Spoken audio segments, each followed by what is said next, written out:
আজকে আমরা আলোচনা করব হলো ঈদের কোরবানির গুরুত্ব প্রয়োজনীয়তা নিয়ে এবং সংক্ষিপ্ত কিছু মাসাইল আলোচনা করব। কোরবানি সচ্ছল একজন ব্যক্তি যার উপরে ফিতরা ওয়াজিব হয় এমন ব্যক্তির উপরে কোরবানিও এসে যাবে। জাকাত ওয়াজিব হয়, ফরজ হয়, কিন্তু জাকাত দেওয়ার প্রয়োজন হয় না, কারণ হলো জাকাতের নেশাব 1 বছর কাছে থাকতে হয় জমা। কিন্তু কুরবানির যে নেশাব, সে নেশাবটা কুরবানির দিন সকাল থেকে নিয়ে সুবহে সাদেক থেকে নিয়ে 12 তারিখের অর্থাৎ আমরা যেটাকে 3 দিন বলি, তৃতীয় দিনের সন্ধ্যা পর্যন্ত যদি কারোর কাছে জাকাতের নেশাব পরিমাণ মাল অতিরিক্ত এসে যায় বা থাকে, তাহলে তার উপরে কোরবানি করা ওয়াজিব। এটা আমাদের হানাফি মাসলাক, আমি মাসলা বর্ণনা করার সময় বলবো। এই জন্য আমরা ওয়াজিব বলি, কারণ হলো রাসূল করিম সাল্লাল্লাহু আলাইহি ওয়াসাল্লাম বলেন যে মান কানা লাহু সাআতুন ওয়া লাম ইউযাহি ফালা ইয়াকরাবান্না মুসাল্লানা, যে তোমাদের মধ্যে থেকে কেউ মান ব্যক্তি শব্দ ব্যবহার করে, ব্যক্তি একজন, যে সচ্ছলতা, যার ক্ষমতা আছে, সচ্ছলতা আছে কোরবানি করার, কিন্তু কোরবানি করলো না, সেজন্য আমাদের ঈদগাহে না আসে। ঈদগাহ কাদের জন্য? মুমিনদের জন্য। তো কেমন যেন আল্লাহর রসুল তার নিজের উম্মত থেকে তার নাম কেটে দিচ্ছেন। এত বড় ধুমকি আসে সাধারণত ফরজ ওয়াজিবের ক্ষেত্রে, নফল আমলে এরকম ধুমকি আসে না। শুধু এটা নয়, রসুল ধুমকি লাগাইলেন। আবার ইবনে ওমর রাদিয়াল্লাহু তাআলা আনহু বলেন যে আকামা রাসূলুল্লাহ সাল্লাল্লাহু আলাইহি সাল্লাম বিল মদিনাতি 10 সিনিন, যে রসুল মদিনায় 10 বছর অবস্থান করেছেন, হিজরতের থেকে নিয়ে মৃত্যু পর্যন্ত 10 বছর। প্রথম হিজরি রবিউল আউয়ালে আসলেন আর 11 হিজরি রবিউল আউয়ালে মারা গেলেন, তাহলে কয় বছর হয়? 10 বছর না? আমার কাছে একজন প্রশ্ন করেছিল, রসুল যদি 11 হিজরিতে মারা যান তাহলে তো মদিনায় 11 বছর থাকলো। এখানে আগে বুঝতে হবে যে রসুল আসলেন প্রথম হিজরিতে, হিজরতের থেকে তো গণনা শুরু না। আসলেন কোন মাসে? মদিনায় রবিউল আউয়ালে। আর 11তম হিজরি, প্রথম হিজরির কয়েক মাস চলে গেছে, রবিউল আউয়াল থেকে ধরেন, এরপরে 11তম হিজরির রবিউল আউয়াল, তাহলে কাটায় 10 বছর। এই 10 বছরে রাসূল করিম সাল্লাল্লাহু আলাইহি ওয়াসাল্লাম 10টা কুরবানি পাইছেন। কয়টা? 10টা কুরবানি পাইছেন। সর্বশেষ কুরবানি তো বিদায় হজ, যেখানে রসুল 63টা উট নিয়ে গিয়েছিলেন আর আলী রাদিয়াল্লাহু তাআলা বাকিটা নিয়ে আসছিল, 100টা উট কুরবানি দিয়েছেন। এর হিকমত বর্ণনা করা হয়, রসুলের 63 বছরের জিন্দেগি 63টা কুরবানি, হিকমত বর্ণনা করা হয়। আর বাকি আরও যে 9টা, এই 9টা কুরবানিতেই রসুল কুরবানি করেছেন। এজন্য ইবনে ওমর বলেন যে রসুল মদিনাতে 10 বছর অবস্থান করেছেন, 10 বছরই রসুল কুরবানি দিয়েছেন। এখন কথা হলো, এটা যদি সুন্নাত হয় অথবা নফল হয়, কেউ যদি মনে করে, তাকে বলতেছি, তাহলে রসুল তো 1-2বার ছাড়বেন নাকি? অজুতে 3বার কুলি করা, 3বার নাকে পানি দেওয়া, 3বার মুখে পানি দেওয়া, হাত 3বার ধৌত করা, এটা কি? সবাই তো জানেন না। এটা সুন্নাত কেন বললাম? শরীয়ত এটাকে সুন্নাত কেন বলে? যে রসুল এটা যে সুন্নাত, এটা বোঝানোর জন্য মাঝে মধ্যে 1বার ধুয়ে ছেড়ে দিয়েছেন। 1বার ধোয়া কি ফরজ না? তাহলে 1বার ধুয়ে ছেড়ে বুঝাইছেন যে 3বার যে ধুইছি ওটা হলো সুন্নাত, সুতরাং 1বার দিলে ফরজ আদায় হয়ে যাবে।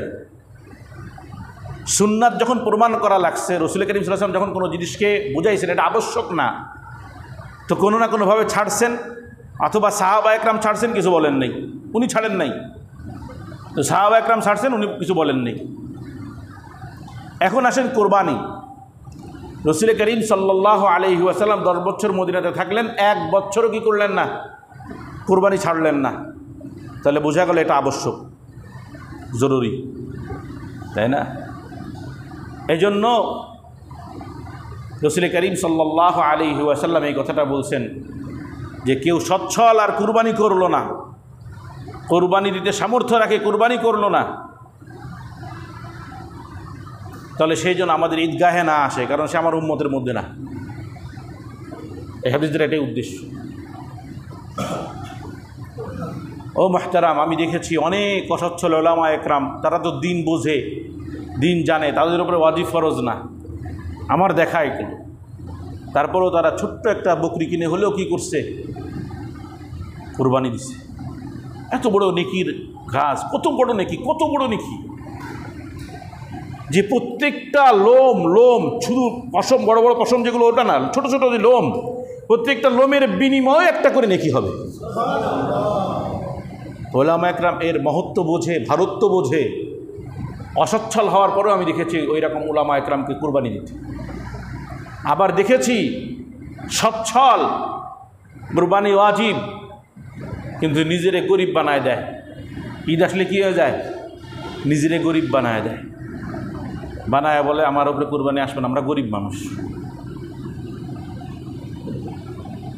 আবার ঈদের আগে ফ্রিজ কেনে, বা কেন কতজনে গোশ দেবে নে, ওই জন্য একটু ফ্রিজটা কিনে রাখলাম। কত না সেটা? 41,000 টাকা। 5,000 10,000 টাকা দিয়ে একটা ছাগল ভেড়া কিনতে পারে নাই, কিন্তু বিভিন্ন জনে গোশ দিবে, ওই গোশ রাখার জন্য ফ্রিজ কেনার তৌফিক হয়ে গেছে। আমাদের মুসলমানের কথা বলতেছি, চিন্তা করছেন নি? রাসূল করিম সাল্লাল্লাহু আলাইহি ওয়াসাল্লাম বলেন, মা আমিলা আদামিয়ুন মিন আমালিন ইয়াওমান নাহারি আহাব্বা ইলাল্লাহি মিন হিরাকিদ দাম। ওই একটা দিন, কোরবানির দিনে, আল্লাহর কাছে সবথেকে প্রিয় আমল হলো রক্ত প্রবাহিত করা। যতই ঈদের নামাজ পড়েন আর যতই জিকির আজকার করেন না কেন, যতই ইবাদত বন্দেগি করেন, যে আজকে ঈদের দিন সারাদিন ইবাদত বন্দেগি করব, কী করব? কুরবানি তো দিলাম না, কিন্তু খুব মসজিদ থেকেই বেরোবো না, সারাদিন খুব ইবাদত বন্দেগি হবে। আল্লাহ কয় সব ইবাদত ফেল, একমাত্র সবথেকে বড় ইবাদত ওই দিনের ইবাদত হলো রক্ত প্রবাহিত করা। কি করা? কুরবানি করা। কুরবানি করা, কুরবানির উদ্দেশ্যে তো কী করা? জবেহ করা না, জবেহ করে রক্ত প্রবাহিত করতে হবে। এরপরে বললো কেন এই আমলের? আমার হাবিব বলেন, ইন্নাহু লা ইয়াতি ইয়াউমাল কিয়ামাতি বিকুরুনিহা ওয়া শা'রি ওয়া আজলাফিহা। কারণ ওই পশুরার শিং, লোম, দাঁত, হাড়, গোড় সব কিছু নিয়ে কিয়ামতের ময়দানে আল্লাহ তাআলার দরবারে উঠবে, আল্লাহর দরবারে উঠবে। শুধু এতটুকু নয়, ওয়া ইন্নাদ দামা লা ইয়াকাউ মিনাল্লাহি বিমাকানিন ক্বাবলা আই ইয়াকা মিনাল আরজ। ওই যে জবেহটা কুরবানি করছে, কুরবানি যখন করছে, গলার থেকে রক্তটা পড়তে মাটিতে কতটুকু দেরি হয়? মাটির একেবারে কাছে না গলাটা? তো এই যে ছুরিটা চালাইছে, প্রথম রক্তটা যে বের হয়েছে ফিসকিরি দিয়ে বের হয়, তাই না? যদি ভালো করে রক্তটা খোলা থাকে, ভালো করে চেপে না ধরে, দেখবেন ফিসকিরি দিয়ে রক্তটা বের হয়ে যায়। তো এই রক্তটা জমিনে পড়ার আগেই ওই রক্ত আল্লাহর কাছে কবুল হয়ে যায়। ফাতিবু বিহা নাফসা। আমার হাবিব বলেন, সন্তুষ্ট মনে, খুশি মনে তোমরা কুরবানি দাও, খুশি মনে কুরবানি দাও। কুরবানির ক্ষেত্রে কিপটামি করো না, যে আবার এখন একটা ছাগল কিনতে গেলে 7-8 হাজার টাকা, 10,000 টাকা যাবে, এখন তো সম্ভব না, আর ঝামেলা কত কিছু। ওদিকে তার উপরে আসুক আর না আসুক, দেখা যায় তার স্ত্রীর উপরে কুরবানি এসে গেছে। কারণ আমাদের পুরুষদের অবস্থা হয় সাধারণত আনিয়ার খাই, পুরুষদের অবস্থা এমন না, আনিয়ার ঢালি, দেখা যায় কিছুই থাকে না।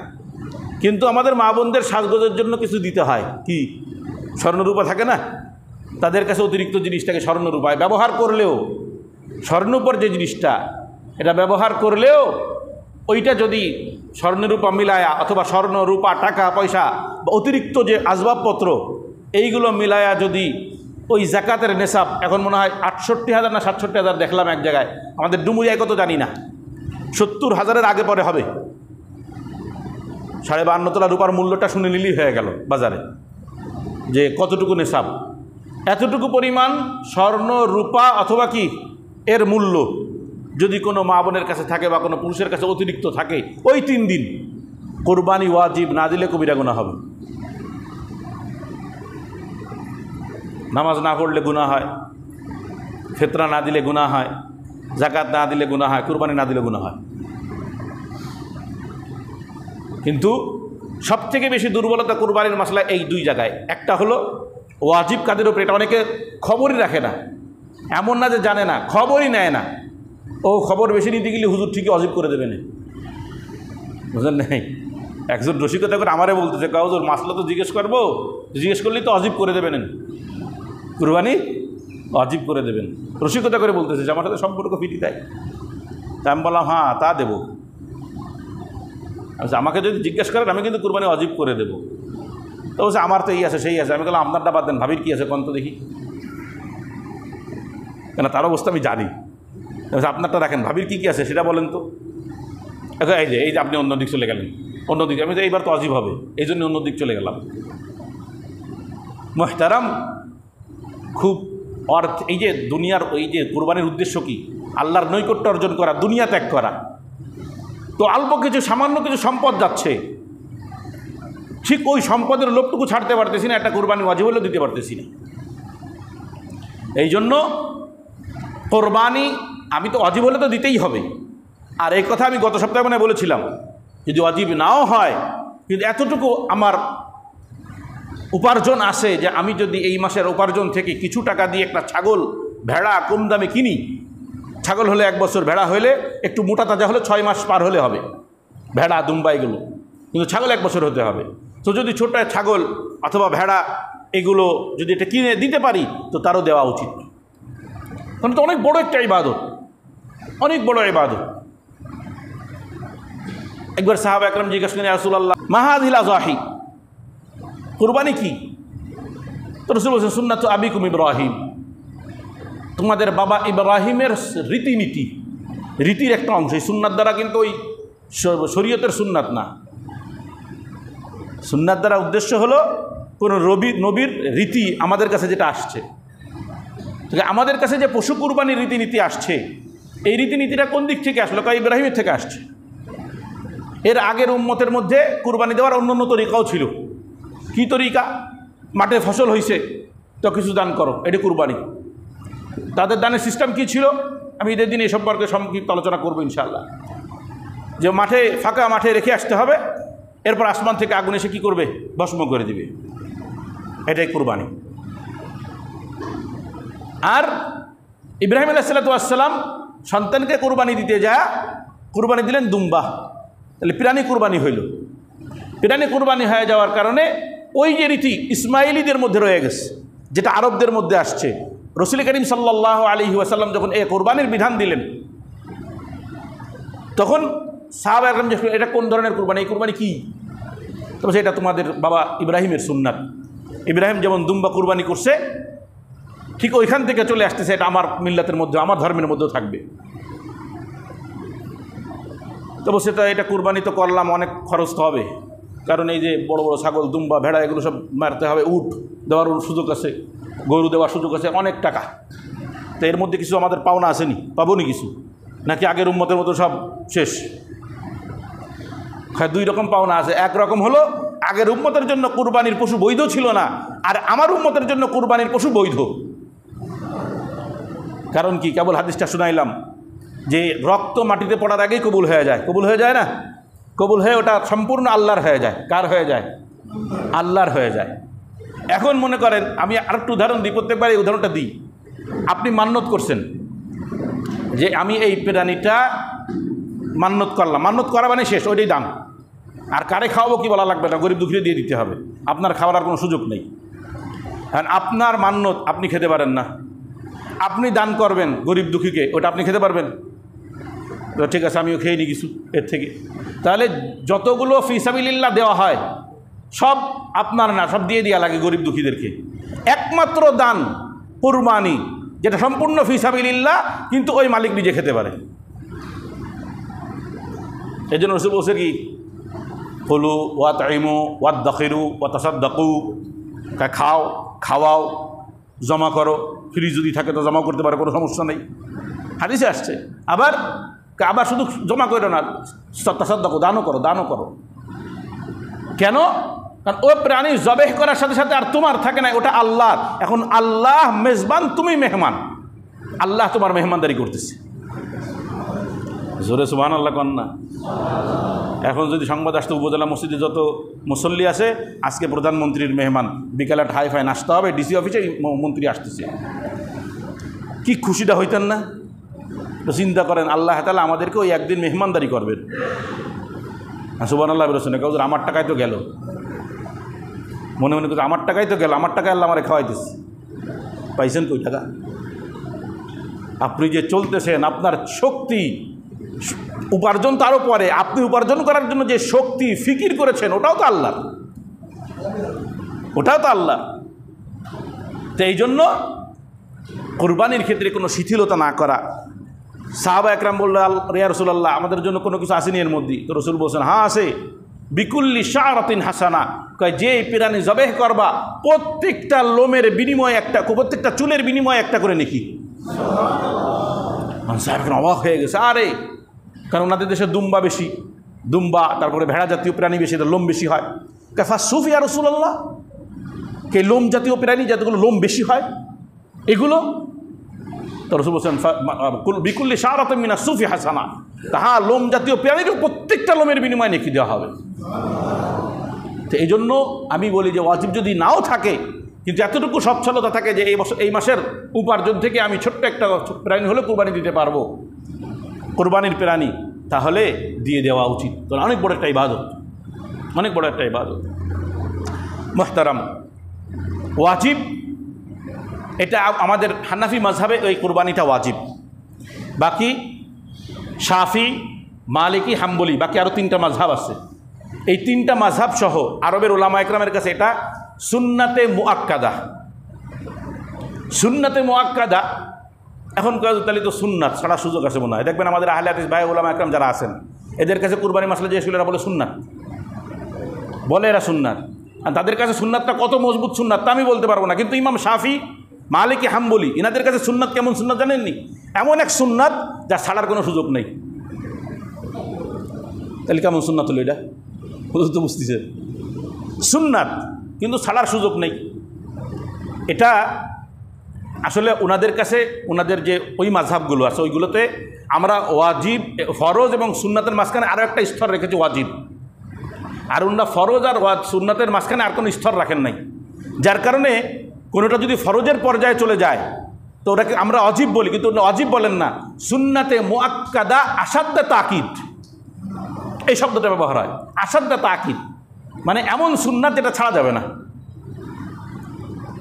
যার কারণে ওনারাও বলেন হ্যাঁ দিতেই হবে, কোনো সুযোগ নেই, কিন্তু সুন্নাত, এই জন্য কী বলে সুন্নাত। হ্যাঁ, বাকি আমাদের কাছে যেহেতু ওয়াজিব, এটা ফরজের পর্যায়ের মতন এক আমল, সুতরাং যে সচ্ছল নিসাব পরিমাণ মালের মালিক সে এই কুরবানিটা দিবে। এখন এই কুরবানি ফরজ হয় পরিবারের উপরে না। আমাদের কিছু কিছু ভাই বলে এটা পরিবার ভিত্তিক, এক পরিবারে একটা।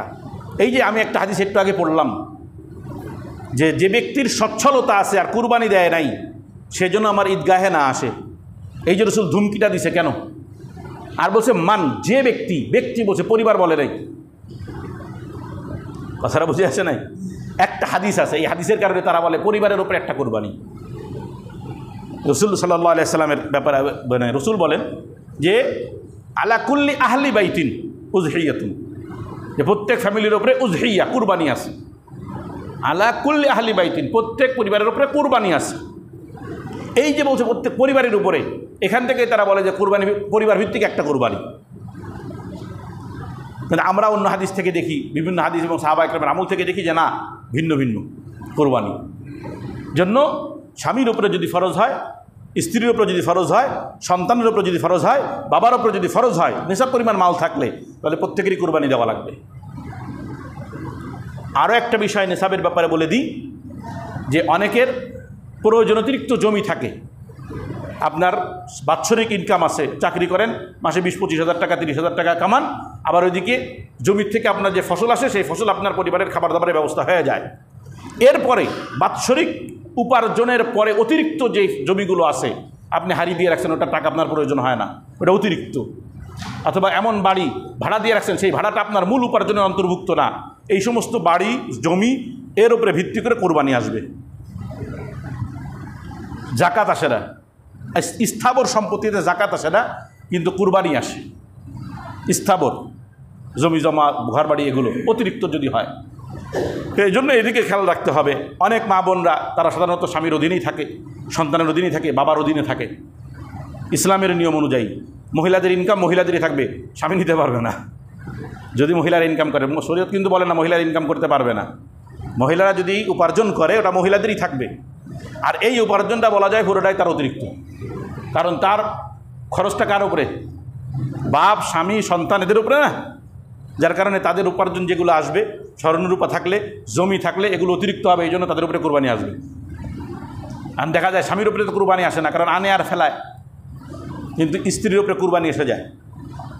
যার কারণে মা বোনদের ব্যাপারটা একটু সতর্ক থাকা দরকার পুরুষদের, যে তার উপরে কোরবানি আসতেছে কিনা, কষ্ট করে হলেও দিতে হবে। আমার কাছে কয়েকদিন আগে একজন প্রশ্ন করছে, হুজুর তার তো শুধু স্বর্ণরূপায় আছে, নগদ টাকা নাই, এখন কোরবানি দেবো কেমনে? আমি বললাম আপনি দিয়ে দেন। আমি দেবো তো আমার থেকে গেল।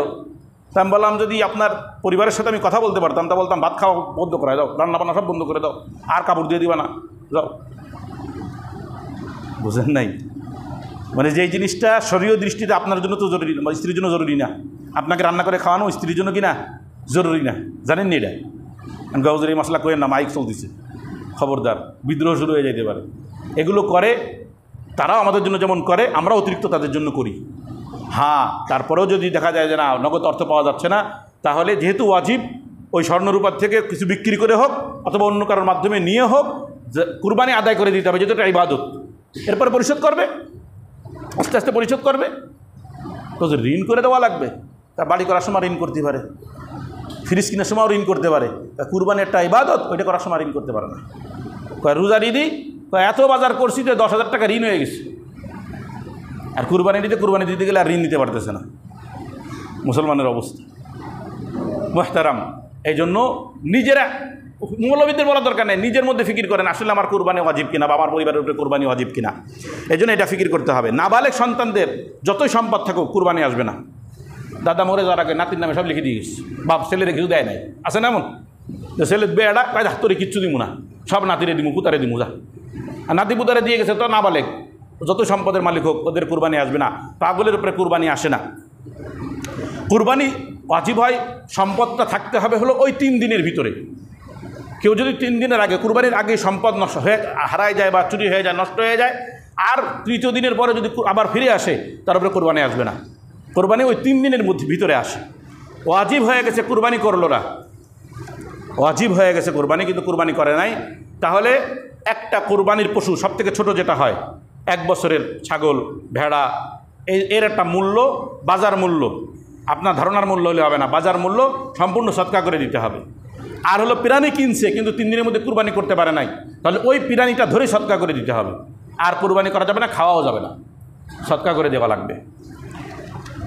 এরপরে আসেন, দরিদ্র ব্যক্তি যদি কুরবানির জন্য প্রাণী কেনে, তাহলে ওই কুরবানি, ওই প্রাণী তাকে কুরবানি করতে হবে।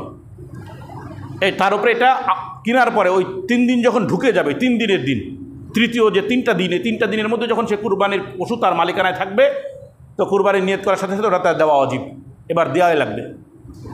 হারাই গেলে মাফ, কিন্তু আর একটা কেনছে, সব আছে, আর একটা কেনছে, তার একটা ছাগল কিনলে দ্বিতীয়টাও পাওয়া গেছে, মানে আর একটাও পাওয়া গেছে, যেটা আগে হারাই গেছিলো, দুটাই দিতে হবে এবার। আর বড় লোক যে সচ্ছল ছিল, সে একটা কিনছে, হারাই গেছে, তো আর একটা কিনাই লাগবে, কেন তো অজীব না তার উপরে, গরিবই কিনা লাগতো না। আর আরেকটা কিনছে, এবার পরে আবার পাওয়া গেছে আগেরটা, সমস্যা নাই, যে কোনো একটা দিলেই হবে, তাতে একটাই অজীব। কিন্তু গরিবের দুটাই লাগবে, দুটা বেশি দুটাই দিয়ে লাগবে, মানে দুটাই সে কুরবানি নিয়ে কিনছে, তাছাড়া বুঝছেন না। গুরুত্বপূর্ণ হলো কী কী কুরবানি দেওয়া যায় আপনারা জানেন। এখানে সবথেকে বেশি পেচিদা মাসলা হলো শরিকি মাসলা, এই জন্য আমি ওই মাসলার দিকে চলে যাচ্ছি, সময় কম। উট, গরু, মহিষ, এগুলোতে কয়জন শরিক হতে পারে? সর্বোচ্চ 7 জন। এই কথাটা খেয়াল করতে হবে। সর্বোচ্চ 7 জন, অনেকেই 4 জন মিলে ভাগ দেবে একটা গরু, তো মনে করে এই জায়গাও 7 জন হওয়া লাগবে। এখন কি করে, 4 জন মিলে 7টা নাম দেয়। কয়টা নাম দেয়? 7টা নাম দেওয়াই লাগবে না, এই কথাটা ভুল ধারণা। 4 জনে 4 নাম দেবে, গরু 4 ভাগ হবে।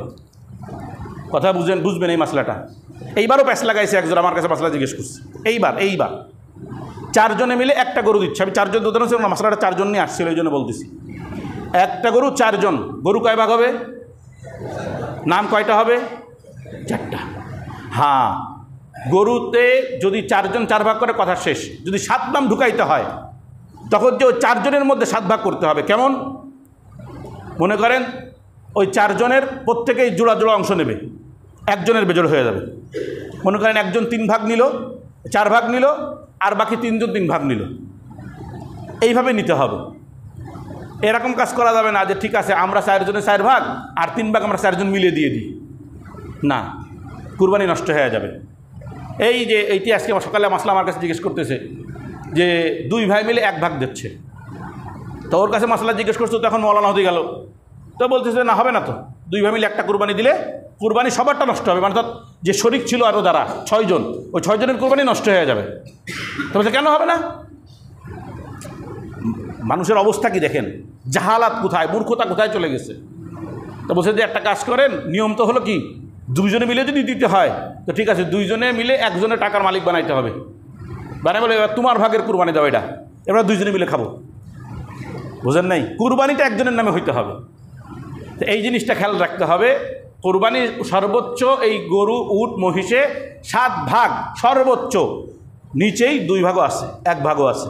একজনে একটা গরু দিতে পারবে, কোনো সমস্যা নেই। হ্যাঁ, পুরা ফ্যামিলিতে একজন পুরুষ সে কুরবানি দিচ্ছে, আর কারোর ওয়াজিব না। সে নিজে আবার 7 নাম দিতে পারবে। জীবিত ব্যক্তির আর মৃত ব্যক্তির নাম মিলায়া 7 নাম দিতে পারবে। জীবিত ব্যক্তির নাম যদি দিতে হয়, যে আমি আমার বাবা বেঁচে আছেন, আমার বাবার নামে কুরবানি দিব, তাহলে ওখানে জীবিত ব্যক্তিকে জানাইতে হবে যে আমি তোমার নামে একটা কুরবানি দিতেছি, আপনার নামে একটা কুরবানি দিতেছি। কারণ কি, তার উপর যদি অজিব থাকে, তাহলে সে যদি নিয়ত করে, তাহলে এই অজিব আদায় হয়ে যাবে।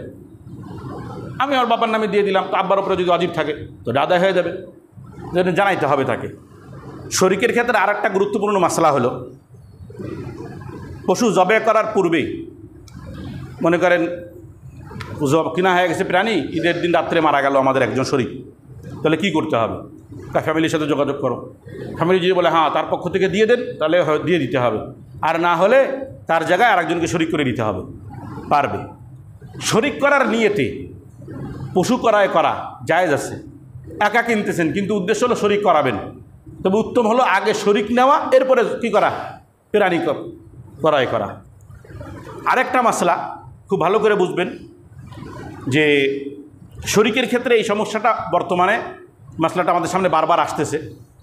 আমাদের অনেকেই প্রবাসী, বিভিন্ন দেশে থাকে, আর অন্য অন্য দেশের ঈদ আমাদের দেশের সাথে কেউ মেলে না, তো মেলেনি।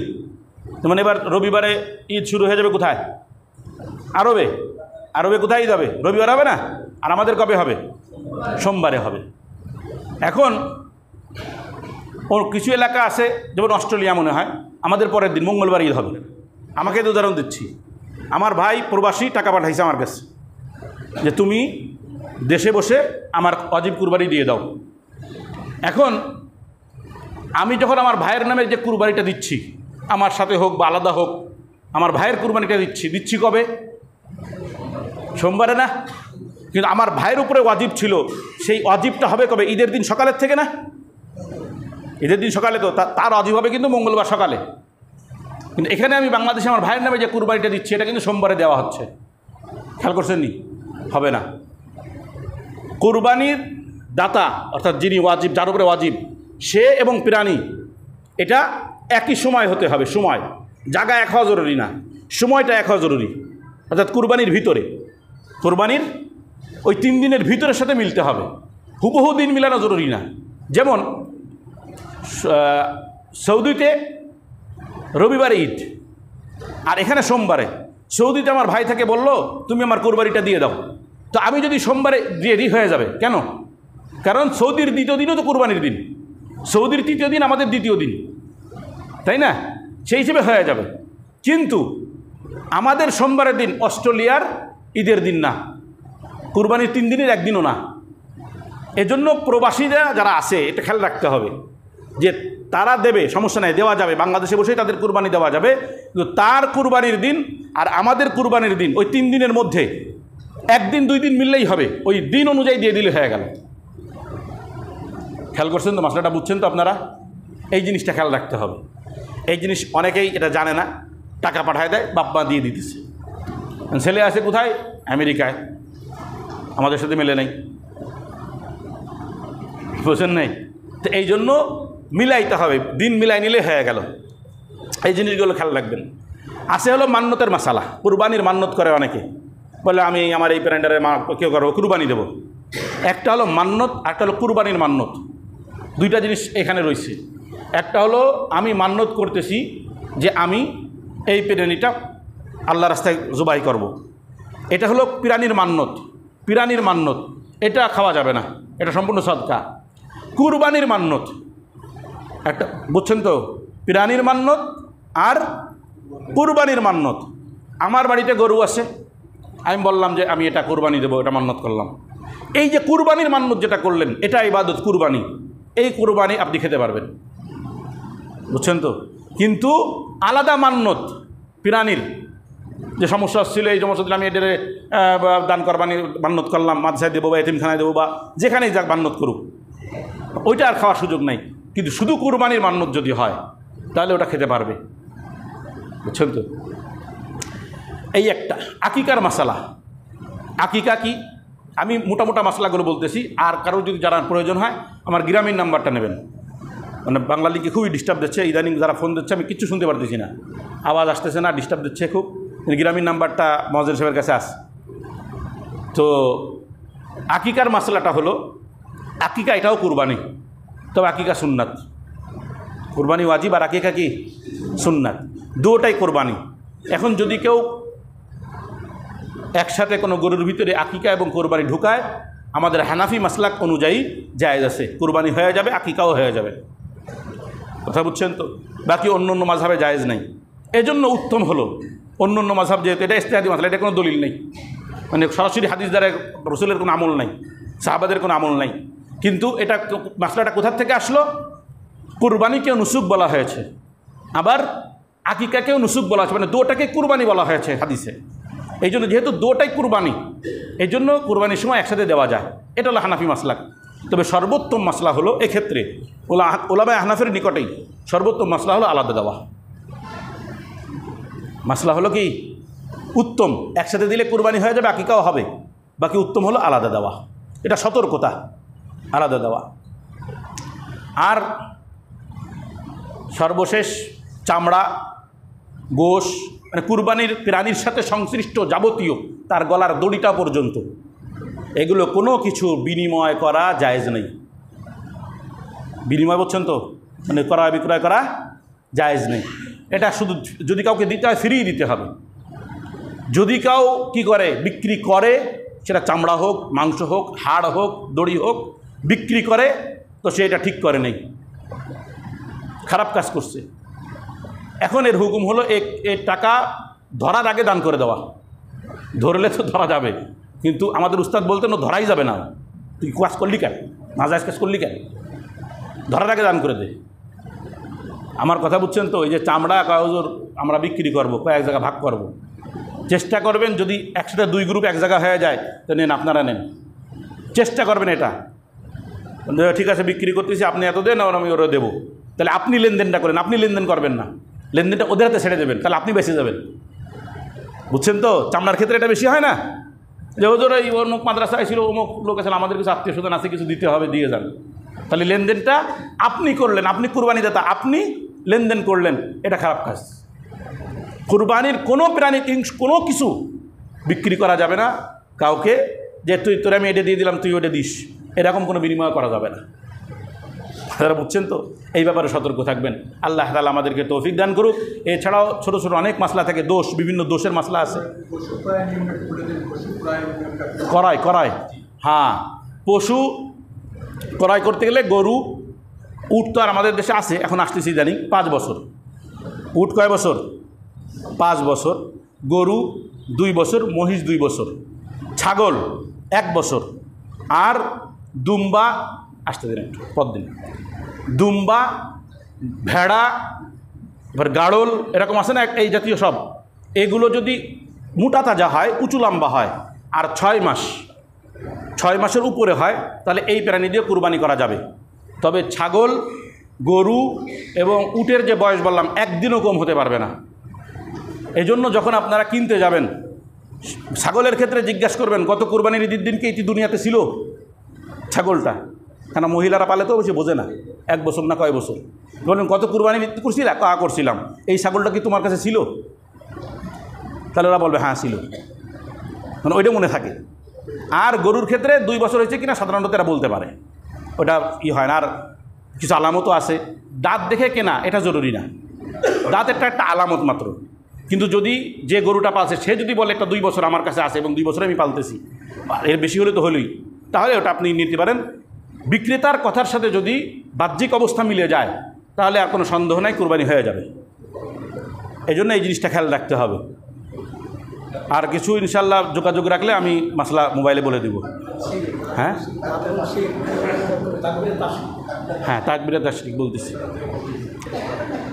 শিংয়ের মাসলা আছে। শিং যদি একবারে জন্মগত না ওঠে কোনো সমস্যা নেই। শিং যদি এই যে উপরের যে খোলাটা, এটা যদি ভেঙে যায় বা কেটে দেয়, ইদানিং কাটে, মানে সৌন্দর্যের জন্য কাটে, যদি কাটে আর ভিতরের মগজের কোনো ক্ষতি না হয়, তাহলে ওই প্রাণী দিয়ে কুরবানি করা যাবে। কিন্তু মগজ সহ যদি কেটে ফেলে, একেবারে যে মগজের গোড়ার থেকে কাটে বা মগজ সহ উপড়ায় ফেলে, তাহলে ওই প্রাণী দিয়ে কুরবানি করা যাবে না। মগজ বের হয়ে গেলে, মগজ এটা খেয়াল রাখতে হবে। আর শিং একদম নাই, ওতে কোনো সমস্যা নেই। দাঁত ওঠে নাই, সমস্যা নেই, ওটা একটা রোগ, ওই রোগ দোষণীয় রোগ না। আর একটা হলো অন্য দোষ, যেমন 1 পা খোড়া হয়ে গেছে, ভার দেয় না, বা লেজের অর্ধেকের বেশি কাটা, কানের অর্ধেকের বেশি কাটা, এইরকম যদি হয়, বা 2 চোখ 1/3 দেখতে পারে না, এটা ডাক্তাররা বুঝে, পরীক্ষা করে এরা বুঝে ফেলে, তাহলে এগুলো দিয়ে কুরবানি করা যাবে না।